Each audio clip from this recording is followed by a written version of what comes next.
M for Modi and M for Modi, और धन्य हो गई वो हीराबा माँ की गोदी जिससे पैदा हुआ नरेंद्र भाई मोदी। और जो स्वभाव से है बड़ा ही विनोदी, इसीलिए उससे हंस हंस के गले लगते हैं चाहे दोस्त हो या विरोधी।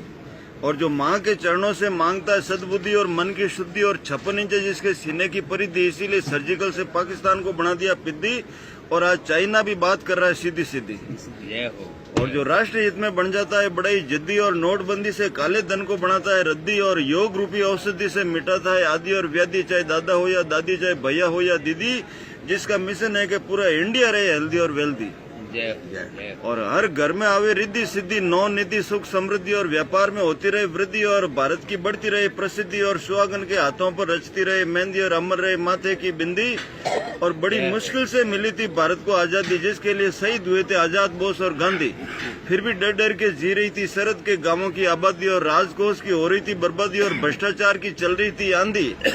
और 14 देश में पनप रही थी गुंडागर्दी, और बड़े बड़े सूदखोर ब्याज वसूलते थे चक्रवर्ती, और बिना डकार लिए हजम कर रहे थे गरीबों के सोना और चांदी। उस विकट घड़ी में जय माता दी ने नरेंद्र भाई मोदी को सौंप दी पीएम की गादी, जो काम निपटाता है जल्दी जल्दी चाहे गर्मी हो या सर्दी, और जिसका टारगेट रहता है 100%, और जिसकी पहली पसंद है ईमानदार प्रतिनिधि, और जिसकी पसंदीदा भाषा है गुजराती, अंग्रेजी और हिंदी, और जो विदेशों में जाकर राष्ट्र हित में करता है बड़ी बड़ी संधि, और जो सर आंखों पे रखता है सेना की वर्दी, और बन के किसानों का हमदर्दी, जिसको जोड़ना है नदी से नदी, और अगले कार्यकाल में भारत को दिलाना है विश्व गुरु की उपाधि। फिर देखो राम राज्य की सुगंध से महकेगी 21वीं सदी, और धन्य हो गई वो हीराबा माँ की गोदी जिससे पैदा हुआ नरेंद्र भाई मोदी।